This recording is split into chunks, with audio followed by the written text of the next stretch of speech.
ప్రస్తుతం మనతో పాటు కాంగ్రెస్ ఎమ్మెల్యే విజయ రామారావు గారు ఉన్నారు, మాట్లాడదాము. సార్ నమస్తే. ఇప్పుడు మీరు మాట్లాడుతూ కూడా రైతులకి ఈ ఏడాది చాలా ఎక్కువ దిగుబడి లాభాలు వచ్చాయని చెప్తున్నారు. కానీ మరోవైపు ఇటు బీజేపీ కానివ్వండి, బీజేపీ ఏమో రైతు భరోసా బస్ యాత్రలు చేస్తుంది. ఇటు హరీష్ రావు, అటు బాల్క సుమన్, కవిత చాలా వ్యాఖ్యలు చేస్తున్నారు, విమర్శిస్తున్నారు కాంగ్రెస్ పార్టీని. దానికి మీరు ఏం చెప్తారు? గతంలో ఎన్నడూ లేని విధంగా ఫస్ట్ టైం రైతులకు మరి పంట దిగుబడి ఎక్కువ వచ్చింది తెలంగాణ రాష్ట్రంలో. మరి గతం దానికంటే ఎక్కువ ఈసారి 75 లక్షల మెట్రిక్ టన్నుల ప్యాడీ ప్రొక్యూర్మెంట్ జరిగింది.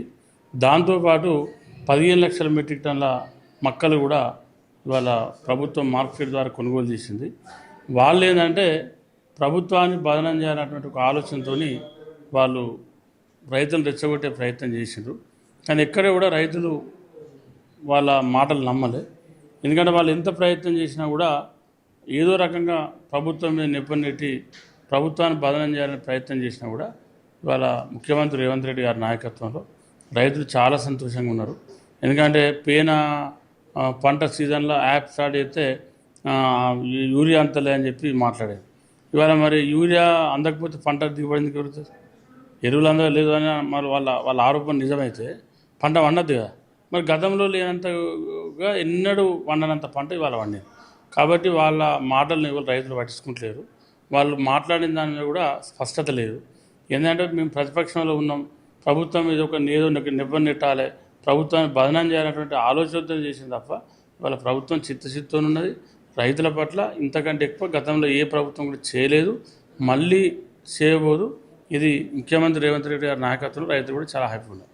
అయితే ఒక గవర్నమెంట్ని 10 సంవత్సరాలు నడిపించిన వ్యక్తులకి మినిమం కూడా తెలీదా అని కూడా విమర్శలు వస్తున్నాయి. ఎందుకంటే మన కాంగ్రెస్ మినిస్టర్స్ నాయకులందరూ తడిసిన ధాన్యాన్ని కూడా కొంటున్నామని మినిస్టర్స్ చెప్తున్నారు కాంగ్రెస్ వాళ్ళు. కానీ ఆ ధాన్యాన్ని కొనాల్సింది సెంట్రల్ వాళ్ళు, కానీ వాళ్ళు దానిపైన ఏకాగ్రత చూపెట్టట్లేదు అని కూడా అంటున్నారు. మరి దానికి ఏమంటారు? మనం రైతుకు నష్టం జరగద్దు, రైతుకు ఇబ్బంది కావద్దని చెప్పి ఇవాళ కేంద్ర ప్రభుత్వం వడ్ల విషయంలో మనకి 75 లక్షల మెట్రిక్ టన్నుల వడ్లు వెళ్ళినాయి. కేంద్ర ప్రభుత్వం మనకి ఇచ్చింది కేవలం 50 లక్షల మెట్రిక్ టన్నులు తీసుకుంటా ఉంటాను.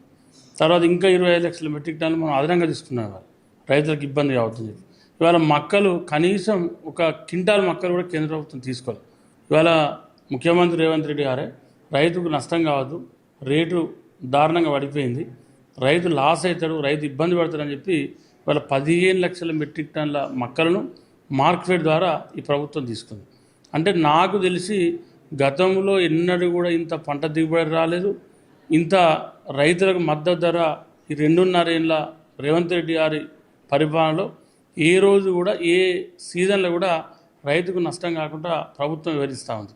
దాన్ని ప్రతిపక్షాలు జీర్ణించుకోలేక, బీఆర్ఎస్ వాళ్ళు కావచ్చు, బీజేపీ వాళ్ళు కావచ్చు, జీర్ణించుకోలేక వాళ్ళు ఏదో రకంగా ప్రభుత్వం మీద నెప్పనెట్టి ప్రభుత్వాన్ని బదనాం చేయాలి, ప్రభుత్వాన్ని రైతుల నుంచి దూరం చేయాలన్నటువంటి ఏదైతే కుట్రపూరితమైనటువంటి ఆలోచన చేస్తూ ఉన్నారో రైతులు నమ్మే పరిస్థితి లేదు. ఎందుకంటే వాళ్ళ కేంద్రం బీజేపీ నరేంద్ర మోడీ గారు ఉన్నారు, 12 సంవత్సరాలు అయితే ప్రధానమంత్రి ఉండి ఇక్కడ 8 మంది ఎంపీలు ఉన్నారు. అదే వాళ్ళ మక్కలు కనీసం వాళ్ళకి సోయి ఉండాలిగా, వాళ్ళు తీసుకున్న జ్ఞానం ఉండాలిగా, వాళ్ళు ఆ ప్రయత్నం చేయరు. తర్వాత వాళ్ళ ఆర్ఎస్ఎల్ నుంచి వెళ్ళి మన దగ్గర యూరియా తయారవుతూ ఉంది, దాన్ని ఆర్ఎస్ఎల్ యూరియా తయారు చేస్తే ఇక్కడ నుంచి వెళ్ళి మధ్యప్రదేశ్, ఉత్తరప్రదేశ్ పంపుతూ ఉంటారు. ఇవాళ మనకు ఇప్పటి వరకు 2 లక్షల మెట్రిక్ టన్నులు ఏప్రిల్ మే ఎండింగ్ వరకు యూరియా రావాలి. 2 లక్షల మెట్రిక్ టన్నుల యూరియా మనకు వచ్చింది కేవలం 1,50,000 మెట్రిక్ టన్నులు. అంటే ఇంకా 50,000 మెట్రిక్ టన్నుల యూరియా గ్యాప్ ఉంది. దానికోసం ప్రయత్నం చేయరు వాళ్ళు, ఇటువంటి ఏది లేదు. కానీ వాటిగానే ఏదో గోస అనుకుంటా వాళ్ళు గోసపడకుండా తిరుగుతూ ఉన్నారు.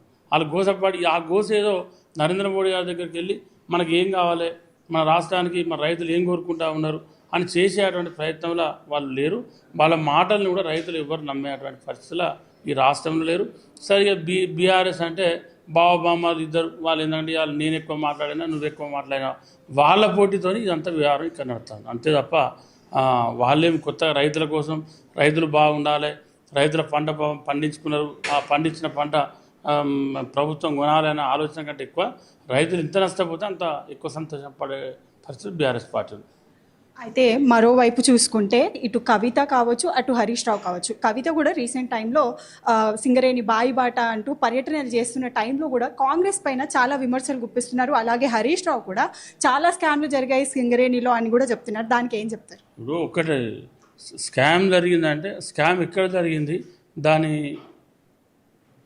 రిపోర్ట్ అయితే ఇవ్వాలి కదా. ఈ ఫలానా దగ్గర స్కాన్ బొగ్గు లేదు అక్కడ మాయమైంది అన్నాడు. అసలు ఆ బొగ్గు ఎక్కడ మాయమైంది, ఎక్కడి నుంచి ఎటుపోయింది అనేది చెప్పాలిగా. అది ఏం లేదు. ఆయన రోజు ఎన్ని అబద్ధాలు ఆడితే ఆయన కడుపు నిండుతుంది. ఆయనకు ఎన్ని అబద్ధాలు ఎక్కువ ఆడితే ఆ రోజు 1 గంట ఎక్కువ నిద్రపోతుంది ఆయన. అంటే ఆయనకు ఆ తత్వం అది, ఆయన ఆలోచన అది. కవిత గురించి ఏం చెప్తారు? తను కూడా చాలా విమర్శలు చేస్తుంది. సింగరేణి బాట చేస్తూ కూడా చాలా విమర్శలు చేసింది. దానికి ఏమంటారు? ఇక కవిత ఏమన్నా వాళ్ళ ఇంటి పంచాయతీ అంతా, వాళ్ళ ఇంటి పంచాయతీకి వాళ్ళు ఏంటంటే బయట వాళ్ళ ఎగ్జిస్టెన్స్ కాపాడుకోవడం కోసం ఆమె ప్రయత్నం అది చెప్తాను. అయితే ఇంకొక మాట కూడా అన్నారు ఆమె మాట్లాడుతూ, అంటే నక్సలైట్లు పార్టీలో ఉండాలి అని, ఇప్పుడు నా పార్టీలో నక్సలైట్లు ఉన్నారు అని కూడా చెప్తుంది. దానికి ఏమంటారు? ఆమె విజ్ఞతకే వాదిస్తుంది. ఎందుకంటే అలా నక్సలైట్ లెవెల్ వీళ్ళు ఎవరు అనేది మనకెట్లా వెళ్తాయి? అలా పార్టీలో క్యాడర్ ఉందా ఆమెకు? ఉందా అనేది నేను అనుకుంటలేను. ఏదైనా ఎలక్షన్ వచ్చినప్పుడు పోటీ చేస్తే వెళ్తుంది ఎవరనేది. ఇప్పుడు ఏం వెళ్తుంది? ఇప్పుడు ఎంత మనం ప్రయత్నం చేసినా ఏ పార్టీ అయినా ఏ రాజకీయ పార్టీ అయినా ఫైనల్గా తెలిసి ఎలక్షన్లు అప్పుడే కదా. సరే గెలిచినా ఓడినా ఓట్ పర్సెంటేజ్ ఎంత ఉందని చెప్పి దాన్ని బట్టి మనం చెప్పగలుగుతాం. ఆమె రేపు పోటీ చేసినప్పుడు వాళ్ళ అభ్యర్థులను రేపు గ్రేటర్ హైదరాబాద్ ఎలక్షన్లు అవుతాయి, అక్కడక్కడ మున్సిపల్ ఎలక్షన్లు, రేపు జడ్పీటీసీ ఎంపీటీసీ ఎలక్షన్ అవుతాయి, అందులో పోటీ పెడితే అప్పుడు తెలుస్తుంది.